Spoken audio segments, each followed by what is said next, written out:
Hej, så velkommen til den her video. I dag vil jeg bare lave en lille haul af, hvad jeg har købt i dag.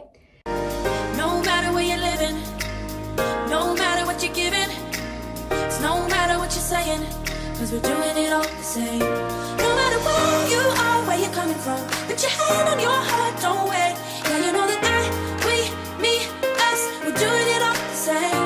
No matter where you are, where you're coming from, put your hand on your heart, don't wait. Yeah, you know that I, we, me, us, we're doing it all the same. No matter where you are, where you're coming from, put your hand on your heart, don't wait. Yeah, you know that I, we, me, us, we're doing it all the same. No matter. Først har jeg købt de her Powderpuff. Ja. Der var 8 i, men jeg gav 4 af dem til min veninde. Til en lip oil, som jeg købte i Matas. Jeg købte sådan en setting powder, fordi jeg synes, den så rigtig god ud. Og min veninde sagde, at den var rigtig god, så ja. Jeg købte den her sådan hairspray.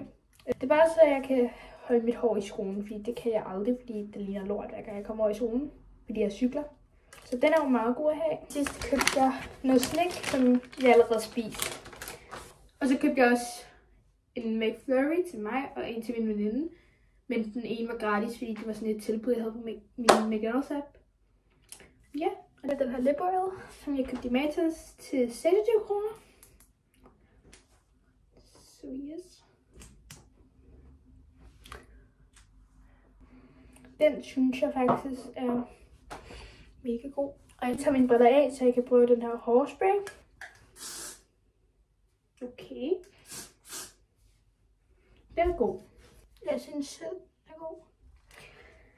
Så yes. Nu prøver vi den her Set It Up. Jeg får den lige åbnet. Tilbage, og den er lige blevet åbnet. Og sådan jeg gør det, jeg tager bare lige lidt på låget her. Det er sådan jeg gør det. Jeg ved ikke, hvordan I gør det. Og så tager jeg bare en af mine Powderpuffs. Jeg tror, jeg tager den mørke, fordi de var væk. Her er lige min finger. Fordi jeg ikke sådan har noget at sætte lige nu, så bruger jeg bare min hånd. Som I kan se, så har jeg brugt været i Matas og testet. Nej, det tror jeg ikke, I kan se, men jeg har været i Matas og testet nogle ting, som jeg ikke købte. Men altså, meget sådan blød. Jeg kan godt lide den. Men det var alt for den her video. Jeg håber, I vil like, og hvis I ikke allerede gjort det, abonner til min YouTube-kanal. Det vil gøre mig vældig glad. Og hvis I har set med hele vejen hertil, så skriv haul eller send en emoji som den her.